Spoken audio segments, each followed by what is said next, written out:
Vamos a glorificar a nuestro Dios ahora con esa palabra.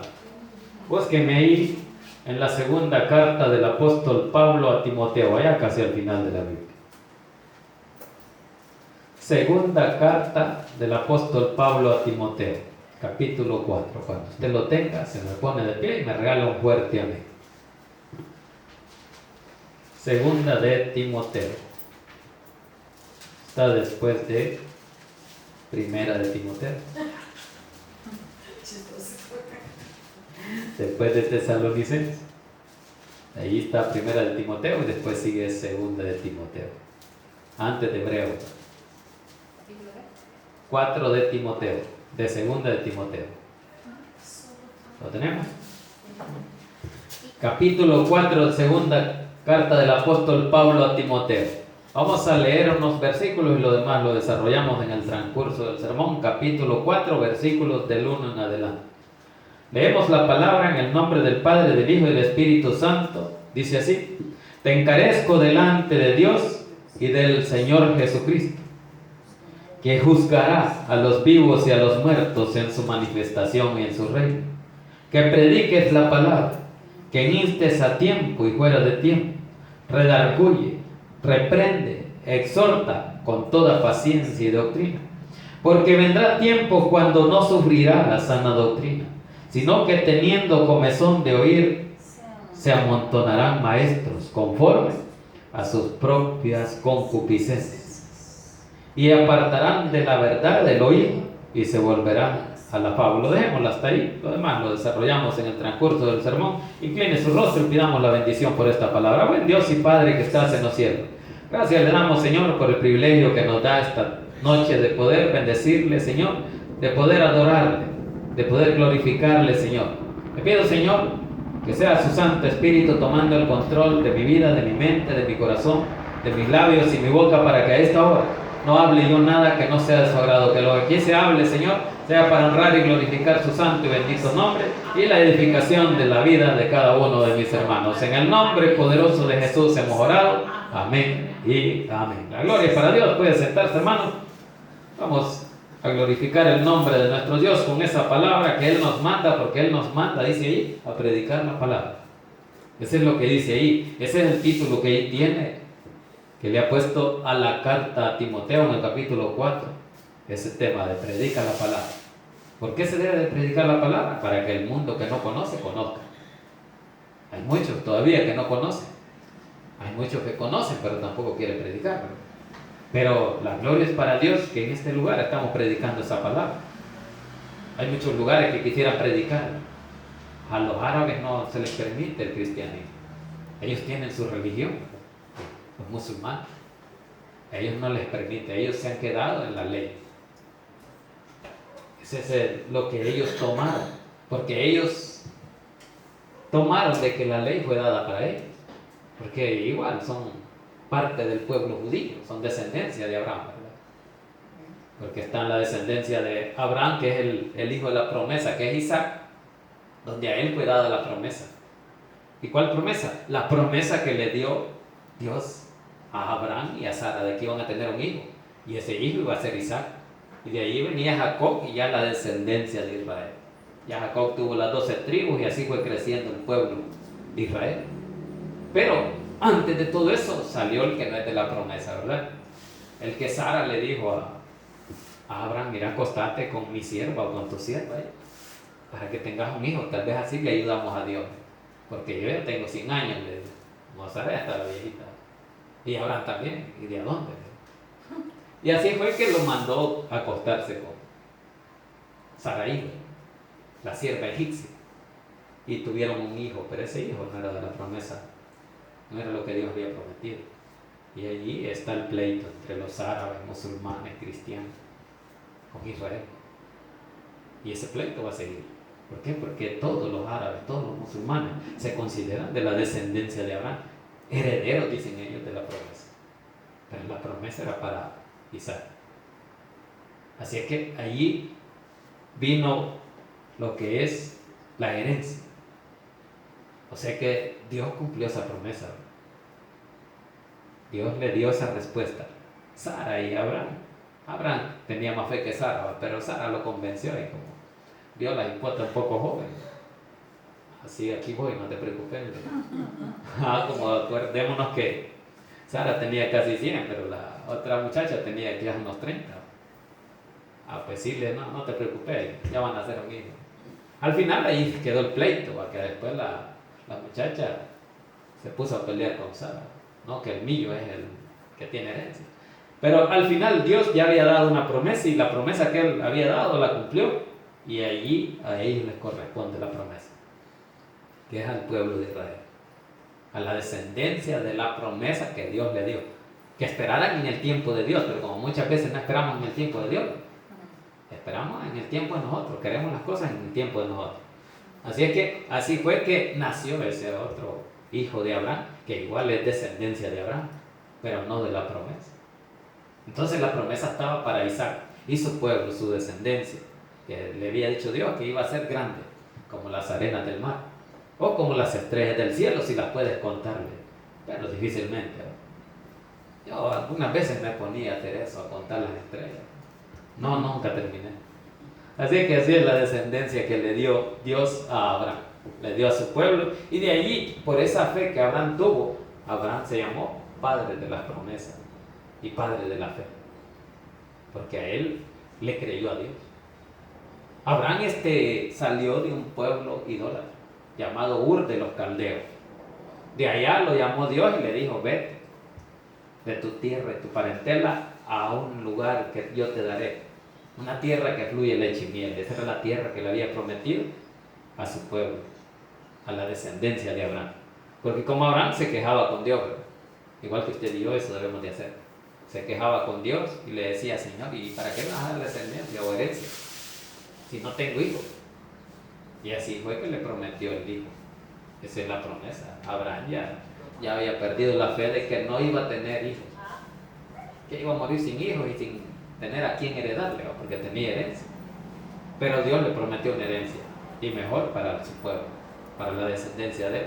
Así es que allí está la herencia que Dios le dio, la tierra prometida, la tierra de Canaán, una tierra productiva donde podían cosechar en cualquier tiempo. No había verano ni invierno, la tierra producía en cualquier momento. Por eso se llamaba una tierra que fluye leche y miel. Así es que a ellos fue dada esa promesa y ellos le creyeron a Dios, aunque Sara se rió, y por eso Isaac significa risa. Eso es lo que significa Isaac, risa, porque Sara, cuando Dios le dio la promesa a Abraham, ella estaba en la cocina pero oyendo, y le dio risa y le dijo el ángel: Sara, tu esposa se rió. Sara, ¿te reíste? No. Sí se rió, le dijo Dios, porque Dios no es mentiroso, ¿verdad? Así es que por eso el nombre que tiene Isaac significa risa, debido a que ella se rió en ese momento. Así que recordémonos que aquí estudiamos la Biblia, ¿verdad? Todo es apegado a la palabra. Así que de eso vamos a hablar, de cómo se viene predicando esa palabra que primeramente vino al pueblo de Israel. O sea, Dios vino y escogió un pueblo. El pueblo escogido para Dios era un pueblo que no existía, un pueblo que Dios lo hizo de la nada. Porque dijimos que Sara y Abraham no tenían hijos, pero de ahí, de donde no hay nada, Dios puede hacer muchas cosas. Así es que hizo la descendencia y ese era su pueblo escogido, pero su pueblo le falló, como todos le fallamos a Dios, ¿verdad? Entonces su pueblo desobedeció a los mandatos, a los mandamientos que Él les dejó, y los tuvo que castigar, y fueron cautivos por 70 años. Nabucodonosor, rey de Babilonia, se los llevó, ¿verdad? Y los tuvo cautivos, muchos murieron, y algunos que quedaron fueron esparcidos a otros países. Y así es que hay un montón de judíos por todas las naciones del mundo. Así que iniciemos ahí en el capítulo 4, versículo 1, dice: te encarezco delante de Dios y del Señor Jesucristo, que juzgará a los vivos y a los muertos en su manifestación y en su reino. ¿Qué está haciendo el apóstol ahí? Encarecidamente, te encarezco delante de Dios, rogándole a Timoteo que no deje de predicar. Te encarezco delante de Dios y del Señor Jesucristo. Entonces le está rogando delante de Dios, el Padre, y del Señor Jesucristo su Hijo, que juzgará a los vivos y a los muertos. ¿Quién nos va a juzgar? Dios. Que juzgará a los vivos y a los muertos en su manifestación y en su reino. Cuando Él se manifieste, cuando Él venga de nuevo a la tierra, entonces ahí va a haber un juicio, ¿verdad? Pero el juicio será para todos aquellos que no hayan creído, porque su pueblo estará reinando con Cristo. Así que dice eso, que juzgará a los vivos y a los muertos en su manifestación y en su reino. Recordémonos que ese juicio va a ser en tiempos de tribulación. 7 años de tribulación, ¿verdad? 3 años y medio de una falsa paz del anticristo que viene a engancharse a varios que no han creído. Ahí le van a creer a él, porque va a ser milagro, va a ser maravillas, y muchos le van a creer, y por eso la palabra dice que a muchos va a engañar aún a sus escogidos. Y entonces, mientras la iglesia ya se ha ido con Cristo, y entonces son 7 años de bodas con Cristo. Lo que aquí en la tierra van a estar sufriendo son 7 años de tribulación. Pero sigamos ahí. Entonces, en esos tiempos es que Cristo va a venir en su manifestación, como dice ahí, y en su reino, a hacer su reino. Bueno, sigamos. Versículo 2. ¿Qué es lo que le está diciendo? Te encarezco, dice en el versículo 1. Delante de Dios te ruego. Ahora le dice lo que le iba a decir. Que prediques la palabra, que instes a tiempo y fuera de tiempo. Entonces, la palabra de Dios, hermanos, se tiene que predicar cuando a la gente le guste y cuando a la gente no le guste, ¿verdad? Porque ese es a tiempo y fuera de tiempo. A la hora que usted quiera o que Dios le ponga en su mente predicar, hay que hacerlo. ¿Por qué? Porque aquí dice que hay que hacerlo cuando es tiempo, y ahora estamos en ese tiempo porque es tiempo de gracia y se puede predicar la palabra y hay oportunidad de predicarla, y muchos pueden venir a Cristo a recibirle para tener esa esperanza de salvación y vida eterna. Pero también se tiene que hacer cuando a nadie no le gusta. Cuando muchos ya digan, hey, no, aquí no se puede predicar la palabra, hay que hacerlo también. Y ese es fuera de tiempo, porque ya el tiempo se está cortando. Pero el apóstol Pablo le dice a Timoteo, te encarezco delante de Dios y del Señor Jesucristo, que prediques la palabra a tiempo y fuera de tiempo. ¿Y qué es lo que va a predicar? La sana doctrina. ¿Por qué? Porque aquí dice, veamos qué es lo que dice, después de tiempo y fuera de tiempo, dice redarguye. ¿Qué es lo que hace la palabra? Redargullir, ¿verdad? Redarguye, dice, reprende, exhorta con toda paciencia y doctrina. Entonces eso es lo que se tiene que hacer con la palabra.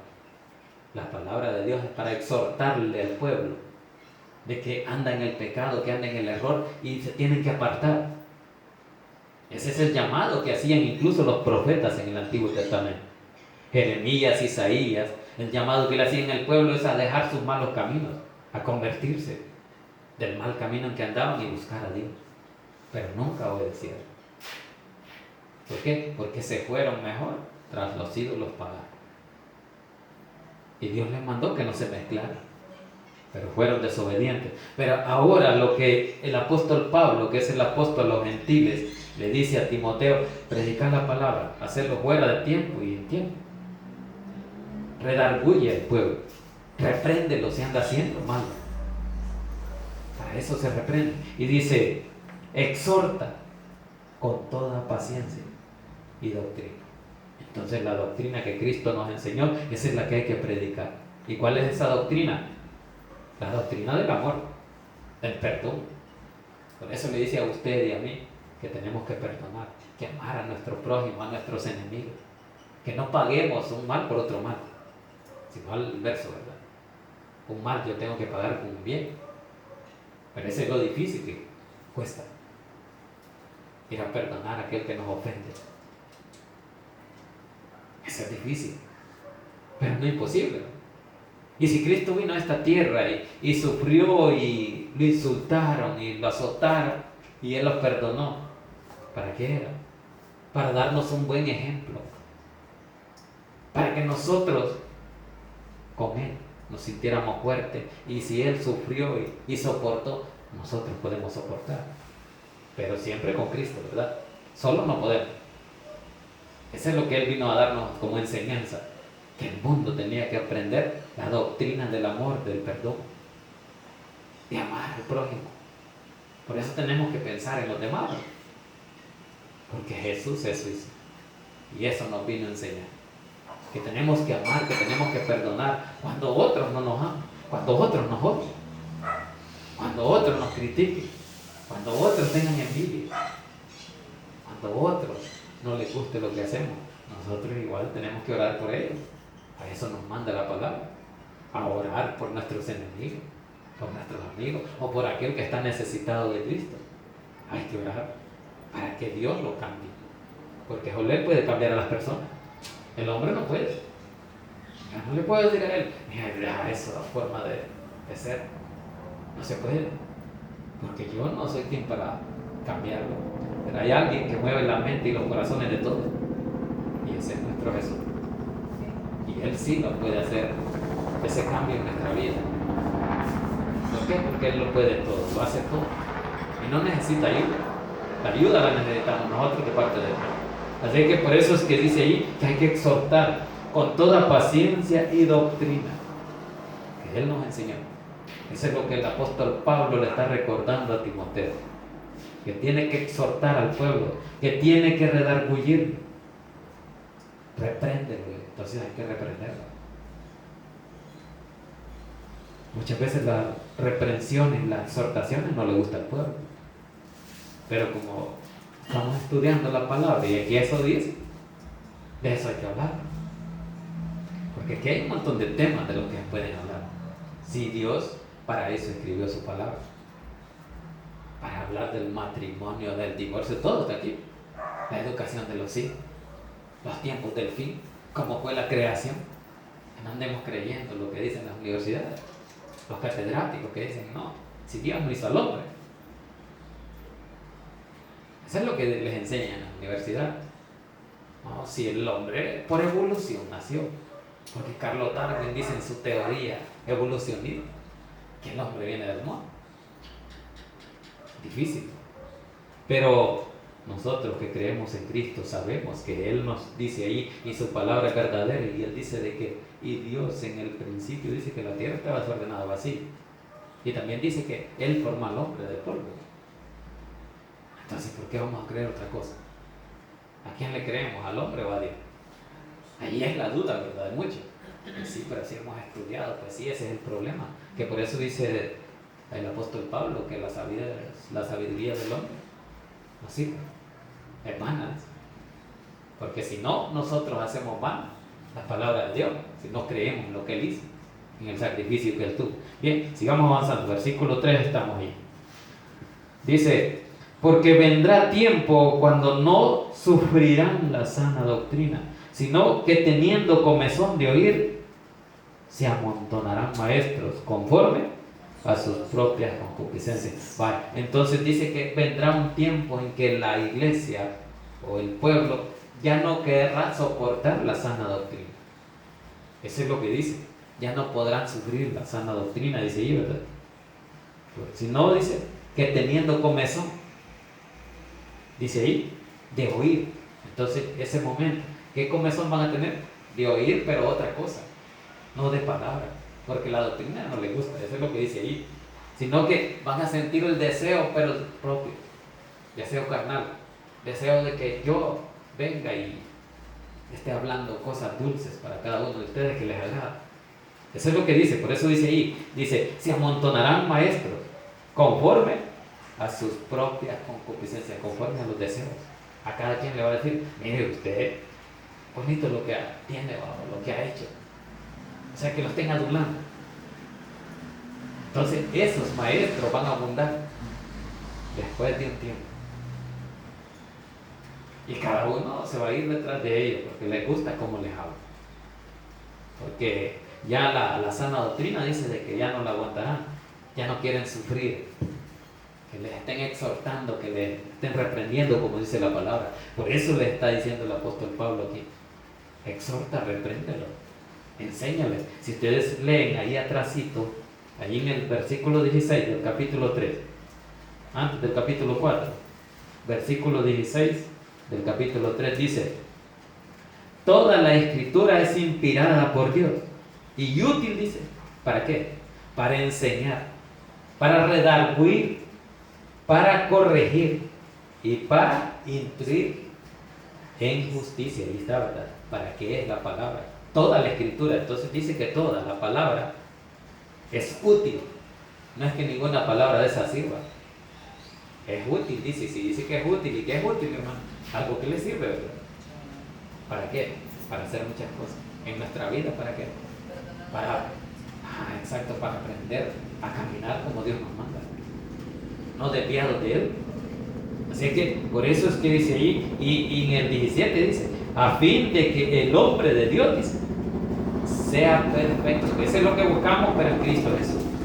Entonces la palabra, cuando nos redarguye, nos corrige, nos exhorta y nos enseña, dice que es para el fin de que el hombre de Dios sea perfecto, enteramente preparado para toda buena obra, para todo lo que el hombre haga. Puede estar preparado si está apegado a la Escritura. Por eso es que habla que toda la Escritura es inspirada por Dios y útil. Entonces no es que cualquier hombre la escribió, porque muchos así dicen, ¿para qué lo aguanta con lo que le ponga? Esa Biblia un hombre la hizo. Es normal, ¿verdad? Porque el que no conoce de Dios ni sabe cómo que Dios actúa, porque si entendieran lo que dice ahí, que es inspirada, quiere decir que es inspiración de Dios, ¿verdad? Y sabemos que cuando Dios usa a un hombre, el hombre está inspirado, pero por el Espíritu de Dios. Por eso es que habla eso ahí. Bueno, sigamos avanzando ahí en el capítulo 4. Vamos al versículo 4. Y apartarán de la verdad, dice, el oído y se volverán a la fábula. Entonces ahí está donde yo les digo de que van a escuchar lo que les gusta oír. Por eso dice que esos maestros o esos falsos maestros, dice ahí, ¿verdad? Eso es lo que dice. Se amontonarán maestros conforme a sus propias concupiscencias, a sus propios deseos. Y esos maestros iban a venir contándole cuentos para endulzarle el oído. ¿Verdad que lo que dice ahí, dice, se apartarán de la verdad? Eso es lo que dice, se apartarán de la verdad el oído y se volverán a las fábulas. ¿Y qué son las fábulas? Son historias, son cuentos. Pero esos cuentos muchas veces dejan una enseñanza, así es correcto, es una moraleja. Y le gusta a la gente. Por ejemplo, viene la zorra y le va a decir ¿qué es el burro? Y le dice, mira, fíjate que el rey león te quiere dejar el reino, ya está muriendo. Y dice que un hombre así como, o un animal así como, que le va gustando al burro. Yo rey. Y voy a poner quieto al tigre. Y le gusta y le va dando más carreta. Por eso dice fábulas, cuentos de fábulas, porque son historias que solo agradan un momento y al deseo de la carne. A lo que a mí me gusta oír, si viene alguien y me dice, mire, le puedo regalar 1.000.000 y a mí me gusta, dígame, ahí está más atención, le pongo. Entonces así pasa, o va a pasar en ese tiempo, que muchos van a querer oír la palabra, pero no la palabra de verdad, sino los cuentos, las fábulas, las historias que les agradan, de acuerdo a la vida que llevamos. Porque cada quien sabe a dónde le gusta que le endulcen. Entonces, por eso es que aquí dice que el oído lo van a apartar de la verdad. ¿Y cuál es la verdad? Cristo. Dice la palabra que yo soy el camino, la verdad y la vida. Y nadie viene al Padre si no es por mí, dice también. Entonces Cristo es el único medio para llegar al Padre. Cristo es la verdad. Y cuando dice aquí, y se apartarán de la verdad del oído, es que me estoy apartando de Cristo. Porque solo en Él hay la verdad. Entonces cuando yo me aparto de la verdad, me vuelvo a las historias y a la fábula, que son enseñanzas del enemigo, ¿verdad? Porque ¿quién pone eso en la mente? El enemigo. Mira, ahí es muy aburrido la doctrina que te dan, no te sirve. Por eso que dice que ya no soportarán sufrir esa sana doctrina. Porque allí es aburrido, mira, enseñándote eso. No, hombre, mejor oí otras cosas. Anda donde te hablen bonito. donde te hable lo que te gusta. Entonces por eso es que dice que se apartarán de la verdad el oído y se volverán a la fábula. Avancemos ahí, versículo 5. Pero tú dices, sé sobrio en todo, soporta las aflicciones, haz obra de evangelista, cumple tu ministerio. Entonces, ¿qué le está diciendo? Que él siga sobrio, que siga con la convicción de la fe, en lo que ha creído. Por eso le dice, y soporta la aflicción. ¿Cuál aflicción? La que va a tener del mundo, que lo va a presionar. Que si, recordémonos que el cristianismo siempre ha tenido persecución. Y esto, ahorita aquí no es nada, ¿verdad? Aquí hay libre culto. Se puede expresar y nadie le va a decir nada. Por eso cualquiera va a la calle y predica. Yo puedo ir y predicar en la calle y nadie me va a decir nada. Pero ahí en esos otros lugares no se puede. Y va a venir un tiempo en que ya no se va a poder. Así es que ahorita que podemos, se puede predicar. Por eso le dice ahí, pero tú sé sobrio en todo, soporta las aflicciones, haz obra de evangelista y cumple tu ministerio. Entonces le dice que tiene que sufrir, ¿verdad? Sufre las aflicciones. Así es que, hermanos, las aflicciones tendrían que ser un gozo para nosotros, como cristianos, ¿verdad? Por eso el apóstol Pablo dice, gozaos en la tribulación. Hay que gozarse en la tribulación. ¿Por qué? Porque esa tribulación pasa rápido. Cristo sufrió muchas tribulaciones y las soportó. Y nosotros, tomados de la mano de Él, podemos soportarlo. Lejos de Él no podemos. Así que por eso es que dice ahí, haz obra de evangelista y cumple tu ministerio. Entonces, como el que predica tiene que ir y evangelizar, ¿verdad? Entonces ese es el ministerio que Dios ha puesto. Bien, avancemos ahí para terminar. Versículo 6. Porque yo, dice, ya estoy para ser sacrificado, y el tiempo de mi partida está cercano. ¿Quién está diciendo eso? El apóstol Pablo a Timoteo. Vaya, ahora le dice, yo ya me estoy muriendo. Eso es lo que le está diciendo. Ya estoy para que me sacrifiquen. ¿Por qué? Porque la mayoría de apóstoles murieron sacrificados también. Muchos crucificados, otros dicen que cabeza abajo, otros aserrados. El profeta Isaías dicen que con una sierra murió aserrado. Y así murieron muchos.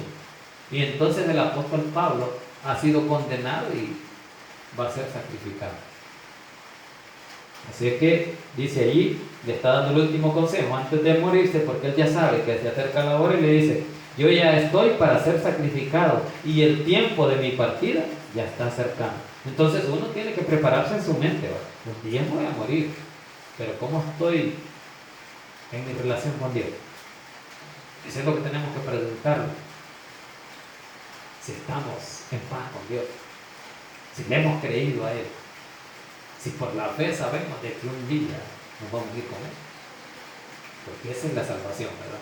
Creer por la fe, no por lo que yo haga, porque por eso la palabra dice que no es por obra, para que nadie se gloríe, dice Efesios capítulo 2, sino es un don de Dios, es un regalo que Él hizo para el mundo, pero para el que quisiera, porque Él no vino a obligar a nadie. Todo el que viene a Cristo viene voluntario, ¿verdad? Nadie le está diciendo si no vas a quemar. Al contrario, mira, si vas a ir, mejor olvídate, ya no te voy a dar la herencia, dice la mamá. Muchos mejor dejan ahí el evangelio por la herencia. Pero qué mejor herencia, dice la palabra, que la que tenemos en el reino de los cielos. Y hasta Juan 14 dice eso, de que Jesús se fue y fue a preparar moradas para todos. Eso es lo que dice Juan 14. En la casa de mi padre muchas moradas hay. Si así no fuera, yo no lo hubiera dicho. 14:7 parece que dice eso. Así que avancemos ahí, y el apóstol Pablo dice, ya va a ser sacrificado, mi día está cercano de irme.